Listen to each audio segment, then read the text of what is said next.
have issues with themselves. And so now you get into a phase where once you discover what you need to fix, and this comes in the form of this. One of the greatest challenges in trying to recover, this is why I was reintroducing the book to the audience. One of the greatest challenges in trying to recover and create balance at the same time is there are some people that intentionally want to declassify you to keep you from reaching your maximum potential. And so you have to know the difference between the weed and the seed. I'll say that again. You have to know the difference.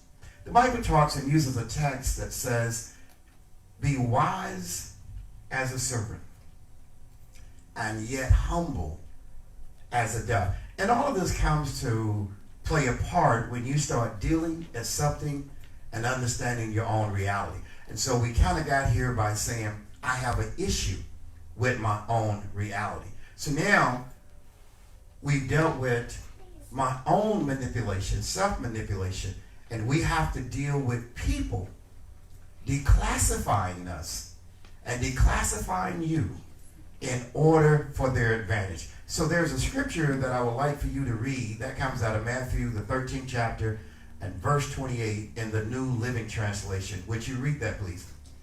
An enemy has done this, the farmer exclaimed. Should we pull out the weeds? They asked. Here's what happens. When you find out who you are and you plant your seed, do not think the enemy does not know what you've done. As long as you or I are in faith mode and not in authentication, the enemy gets to rule and suggest and control. But when you start finding out what your purpose is and what your value is, one of the biggest misconceptions is everybody's happy for me. Everybody's happy when you get selected. They are all smiling in your face. They will all grin in your face. And they will all pat you on the back. And yet they will plant seeds of discord. At the same time, you're trying to learn the new position. You're trying to get acquainted in the area. They will purposely misinstruct and misguide you. So, here's one of the things, and here's one of the things they do to get into you, is because people many times feel vulnerable because they're not confident within themselves. And even people who are arrogant and cocky and vain still have insecurity. That is actually a form and an act of insecurity. Is arrogance, is cockiness, is I know everything. And so when you see a person like that and you say it's very hard to tell them something, it's because sometimes people don't want anything outside of their scope. And if they see you, and I really want you to get this word, if they see that you're original, they see that you're authentic, and they see that you have an ability and a gift, you are a danger to the predator. And the predator does not show you who they are. He, she, whoever. The group never shows you. They work behind the scene, and sow seeds of discord. So let's read this again. This is why we're dealing and accepting and understanding. Everybody is not in your corner. I don't care how they congratulate you when you get promoted. I don't care how they congratulate you, even in the family.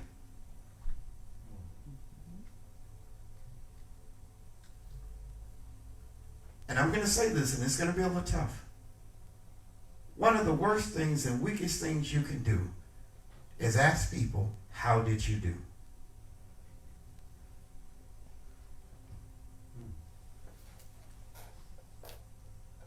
I see your mind thinking, ask me why. Why? Because once people see that you're seeking validation,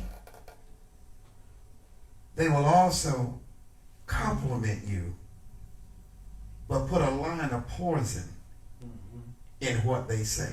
Because when they win your trust and they win your favor, now they have the keys to manipulate you.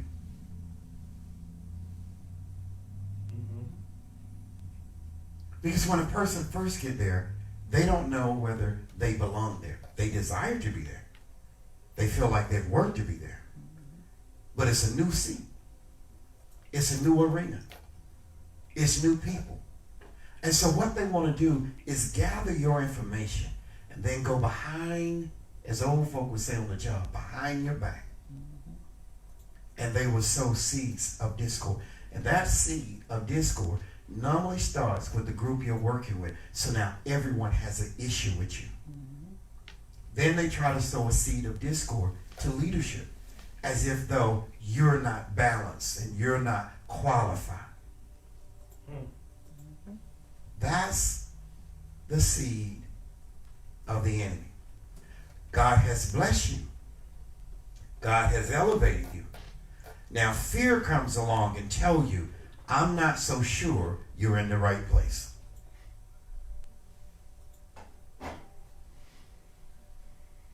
So then the enemy uses one or two things and he blows them up. And the company don't know what it's going to do. But if God has sent you there, then God knew what was going on before you got there. Don't be so quick to listen to other voices. Don't be so quick to allow other people to have a greater influence in your life than God. There's some things you're literally going to have to back away from and pray about because you can't talk to them. Because remember, the farmer told the sowers that the enemy has done this. You're up at night looking at a person. You're up at night unsure if this is where you're supposed to be. That's exactly where the enemy wants you, seeking a second opinion and seeking to be validated by others rather than knowing God, and God has placed you where you need to be. Even if it's a place that makes you feel uncomfortable, God has purpose for you. Write this: in a strange land. There are lessons that you will learn in a strange land that will benefit you when you come back in sync. God sends everybody out. He sent Moses to be a shepherd boy under Jethro for 40 years. Now, can I give you something else? Quit trying to fit in everywhere with everybody. Because one of the greatest tools that the enemy uses is your insecurity seeking for validation. Now, here's the mistake. You try to be perfect. Don't ever try to be perfect. Do the best you can when you can. And after it's over, go evaluate yourself, talk to God, and come back and try to be better. You know why? Why? You give a line into people, they'll have a line into you. And now their words will exceed the word of God. Their words will exceed your fasting. Their words will exceed your praying. Their words will exceed your comfort level in God. Because here's the problem. You're seeking validation from people rather than revelation from God. Purpose over a person. Purpose over people. I'm going to give you an inside track. And this is going to be tough. And you're going to have to probably fast a couple days on this one. But I'll say this, one of the greatest challenges is trying to recover and balance at the same time. And see, because when you're trying to recover and you're trying to balance, one of the first steps God sends you to is you now have to go prep. What does that mean? You're going to have to go get the ingredients. And you're going to have to be able to identify the seed from the weed. This is when I talked and used the terms about spiritual insight and spiritual foresight, intellect and intelligence. You cannot go out there at this next level in your feelings and emotion, because the first line the enemy is going to pull on is your validation. See, while you're saying you're struggling with this and you're struggling with that and you're struggling with this and you don't know that, you're not. Have you asked God to balance it? Because here's what people will do.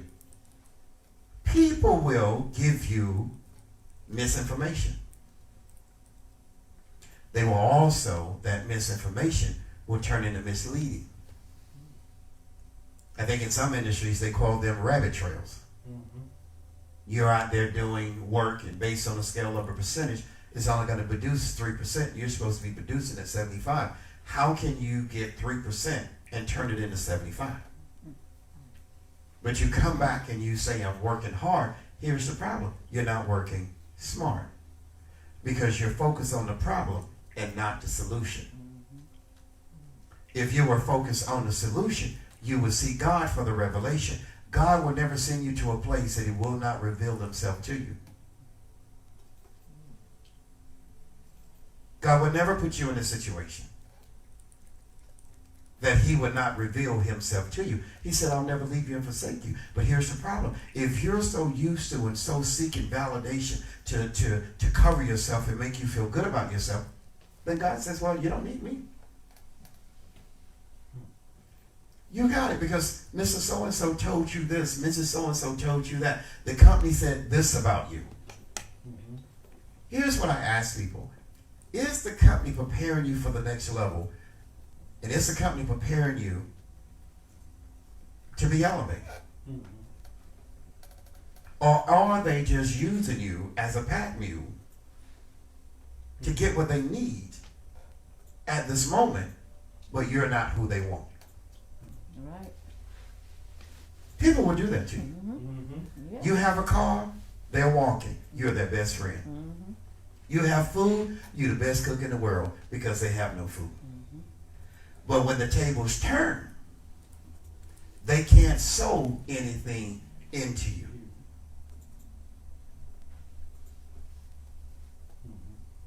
So now you have to answer the question. Is that a weed in my life? Or is that a seed in my life? Because all you got to do is sit down and add up the cost. How much have you done for them compared to how well have they supported you? Oh, now you got a question. Now I got a question. Okay. Come on, King Beasley. Ask your question.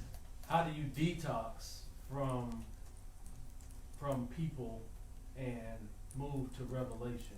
How do you detox from people and move to revelation? Is the first thing you have to identify is that you do have bodies in the basement. Okay. Now I'm going to give you this. Do you really want this? Bring it on. This is what you write. Pray it up. Pray it down. And pray it out. You want to get that body out of the basement? You want to get that behavior out of the basement? You want to get that spirit of that person out of your life? You want to get the spirit of poverty out of your life?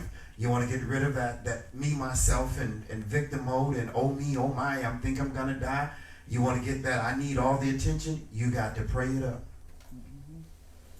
You're going to have to identify it. Stop asking God for all that other stuff. And pray it up. Pray it up in your spirit. Now you got to pray it down. Because see, it was controlling you. Now you have to get power over it. Now you got to pray it out. That's how you detox. Pray it up, pray it down, pray it out. You have associations, you know, see, because what happens is, one of the enemies is you allow people to have more influence in your life than God, and you allow people to have more influence in your life than your intellect and intelligence, and that is a gift from God. God gave you a cognitive ability to be able to rightly divide. There's nothing wrong with wise counsel. We all should seek wise counsel. But you should hear from God for yourself. Amen. And if you don't hear nothing from God, that may not be the time for you to move. But to start the detoxification is, first of all, quit seeking validation from people or a person. Sometimes you just have to admit, and I know this is not cool or good, but you're not your parents' favorite child.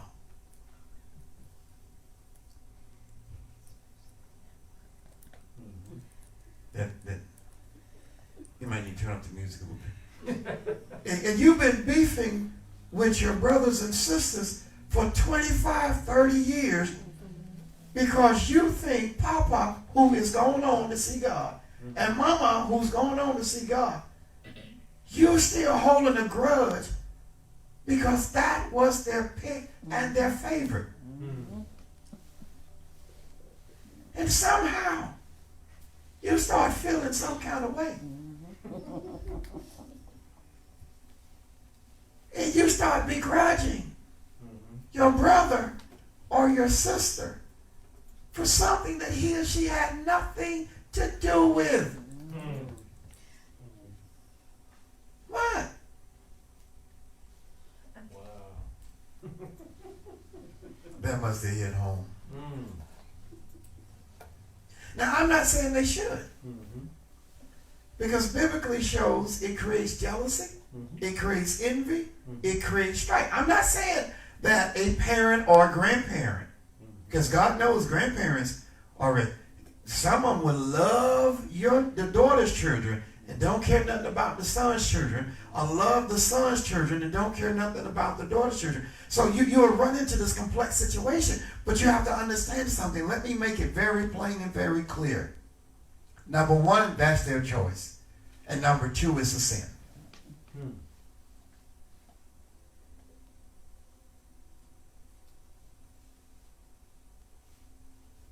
Y'all, it's a sin. It's a sin. It's human nature. It's not godly. God says, I have no respect to person, but in the flesh, in this corrupt body that we're in. And then you may look like somebody in your mother's family that your daddy did not like.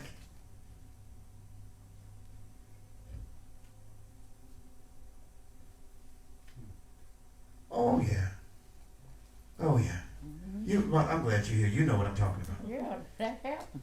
Yes, it happens. And then I don't know if he's mine. I ain't gonna beat him mailman, but you know, all this old stupid stuff. He just as crusty and just as bald headed, just as big. I just hate to say that kind of stuff. I'm trying to be better, but he looked just like you. But because he looked like you don't like you, so you don't like him. That's right. Yeah, but just because you made him don't mean you have to accept him. That's what human said. So then it creates an unbalance in the child. It creates well, you're mama's pet. Your mama always go out the way for you, and they love you, and and I know who are the pigs in my family. I am not the pig in my family.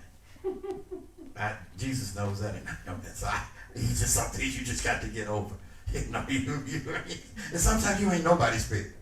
You're just like, I don't want to use the word, but you're just out there. Because, and you have to be aware that one of the biggest tricks of the enemy, and he has to use other people, and he has to use these four elements in your life to declassify you. He has to use an illusion. He has to use your imagination. And he has to use hallucination. Because see, how he uses that is you're always trying to fit in. You're always trying to please somebody that's not in balance with themselves. And people will try to make you be the victim. And I want to say this to you as an audience and to those that are here with the broadcast. Whatever you are, whoever you are, however you look, learn to be okay with yourself. Whatever your strengths are, intellectual, intelligent, whatever you have or you don't have, hair, no hair, short, chunky, light, dark, pale, chunky fingers, little ears, beady eyes, you're okay. And you lose yourself by trying to win somebody. Somebody just fired me. Yeah, see, it's always the enemy. Just anytime you're teaching, Satan has a problem with people like me. I'm serious, because when you get to certain points and you get to certain roots, and they asked the farmer, "Shall we pull out the weeds?" He said, "No, let them grow." And see, here's something you don't know. When you're about to harvest, then it's not you who pull out the wheat. It's God. Mm-hmm. Let God do the separate. Don't keep people in your life that God is marching them out of your life. That's right. Mm-hmm. Now, this can be tough. It can be sons, it can be daughters, it can be family, because they can't go where God is taking you. So did that answer your question? How do you detox? Mm-hmm. You pray it up. Mm-hmm. Tell God, I have an infection. I have a desire that I seek validation. I have a romance with struggle. I have a problem with being broken. I'm always on the wrong side of right. I have an infection in me. I have an infection in my spirit. I have an infection in my spirit that makes me doubt me. I have an infection in my spirit that other people's opinion of me are greater than your opinion of me. And every day, God, you say I'm okay because you allow me to wake up and live. And yet, every day, I'm tormented. Mm-hmm. Because I feel like a failure. Mm-hmm. And God's saying, pray it up. Call it out. Mm-hmm. Now pray it down. So it's no longer a mountain in your life. Climb that mountain in prayer. And sometimes you gotta fast against yourself. Lord, I have this tendency. I have this behavior. I have this, I'm always a victim. I'm always saying Satan attacking me. No, sometimes you get paid back for some of the stupid stuff you've done. Everything happening to you is not people and God. Some of what's happening to you is the bad seeds that you've sown. That's right. Mm-hmm. And you want God to give you all the soft candy. And you don't want no hard candy. Yes, there you go. God's going to put a couple of jaw breakers in your bag. Because God's saying, you're more at peace in the weeds than you are in your seed. And all the weeds are going to do are die out. And here's the thing the enemy tells you, first of all, is that you have no place in God. And that's why you are where you are. And here's the secret formula. Pray it up, pray it down, and pray it out. Because what happens is God's going to send you to the prep room. And you're going to have to know the right ingredients in order to turn your life around. Right. You're going to have to, because, see, and I know this mother, they're not going to like what I'm going to say, but sin is fun. Don't like it. Don't act like it ain't. Now, you might get shot up in it, but you know, until you get shot, it's just shot at. There's some people really think it's fun. Yeah, sin is fun. It's enjoyable. Mm-hmm. It's like chewing snuff and tobacco. Mm-hmm. You can spit it out that white tobacco good. Just a few years. All your teeth and your gums are going to deteriorate, because the Bible is not wrong. The wages of sin is death. So don't ever let nobody tell you that doing wrong feels bad. They lying and you lying. Sin is fun. It just don't pay off in the long run. It don't. Look at Jacob. Jacob was doing good. David was doing good. And Nathan had to go get David. David was so, he just taking what he wanted to take. Hercules. Power. Then God just lets the air out. And just like God lets the air out of you, you don't have to fight your enemy. You ain't got to tell your enemy every time they do something. Pray it up, pray it down, and pray it out. There's a reason the Bible says people manipulation, they will turn into your footstool. And you will walk right past the people who set traps for you. But here is the lesson.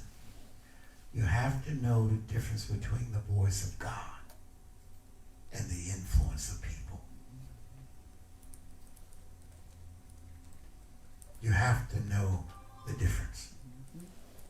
Because God's going to send you to the prep room. So if you're going to bake a cake, you're going to cook. You can't take a frozen turkey or a frozen ham as we enter into the holiday mode again and take it out at 2 o'clock and expect to cook it at 3 o'clock and it's frozen. And can I say this? And then curse everybody out when you burn it up. Okay? You didn't prep. And so can we talk real quick? When you don't prep it right, you tend to have this other issue of overcooking it.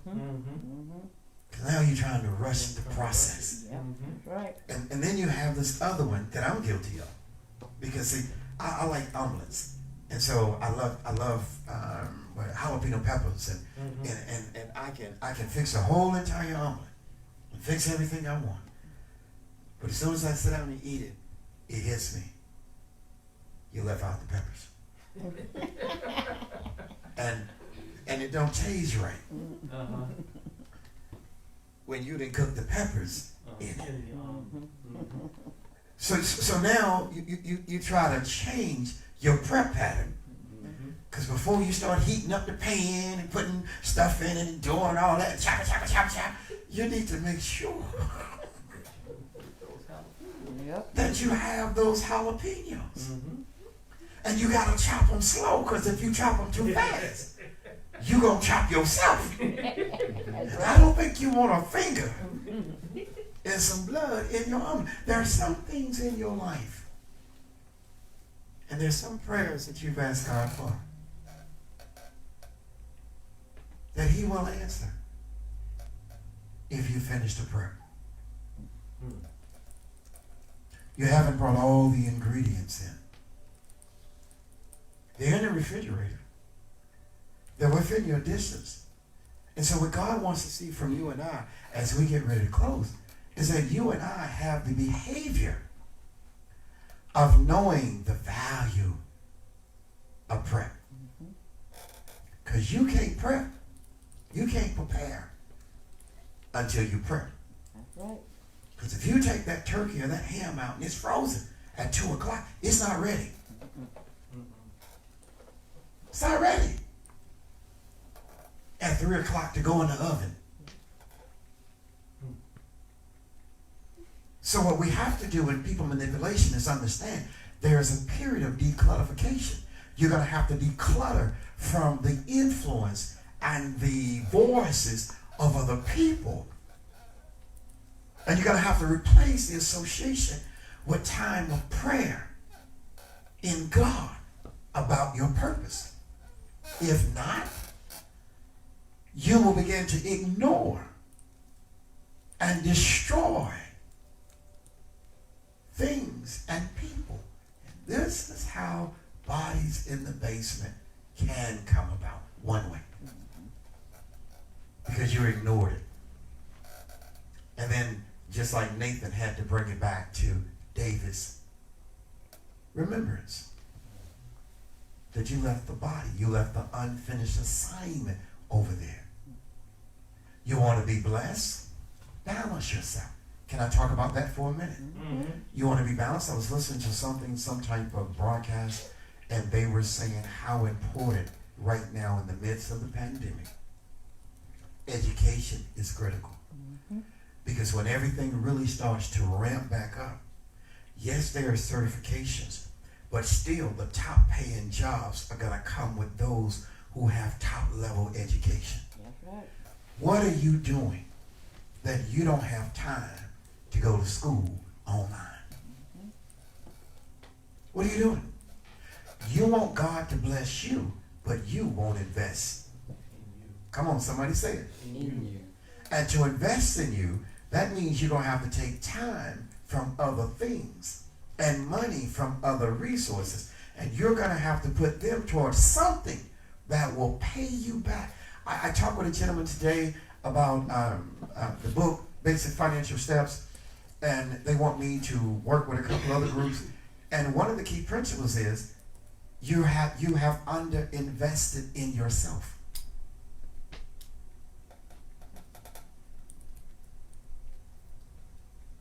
Cute and handsome won't get and keep you a job.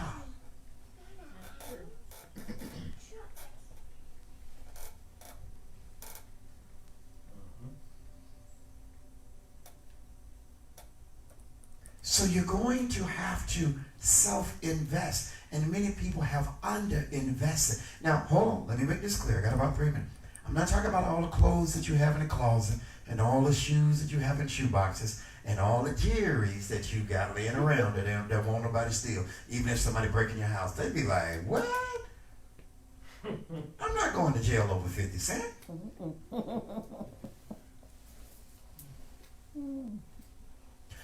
Why education?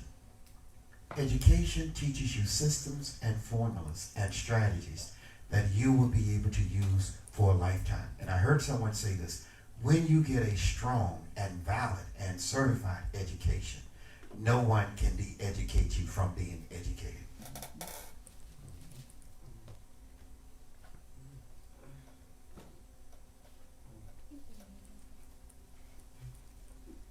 Do I now? Say that fast. Oh, I don't even remember what I said. You know, that some things the Lord just give me at that time. That's what keep me humble.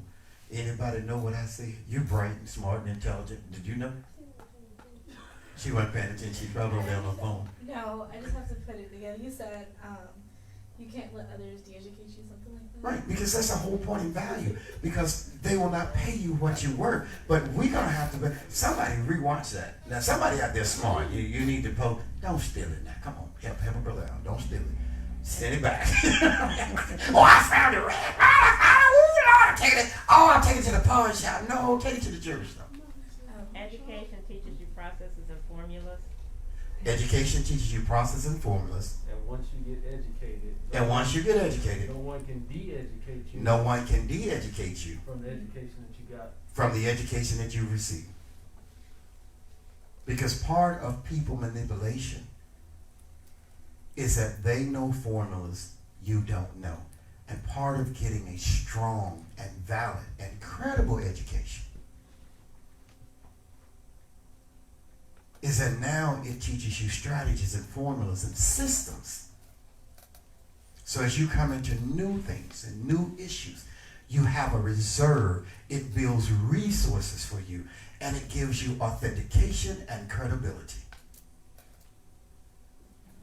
And with that and God, now you will be in position rather than being decommissioned.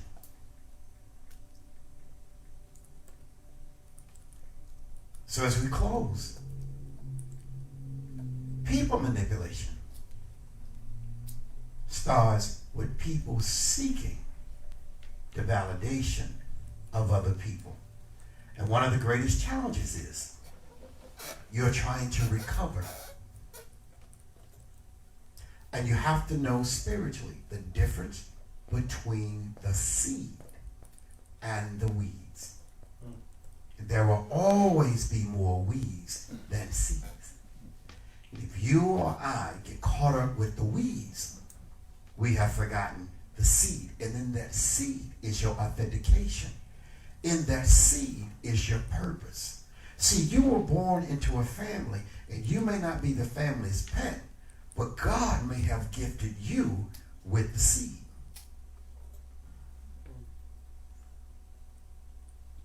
You're trying to be dad's pet. You're his pet. You're his favorite. You're mom's pet. You're a favorite. I don't care about the favorite. I want the unseen, unknown, spiritual seed. And if I get that, that will put you ahead of the weeds. And to know who are the weeds in your life. As I close, what do we say? Pray it up, pray it down, pray it out. Because cussing and cursing won't make it walk away.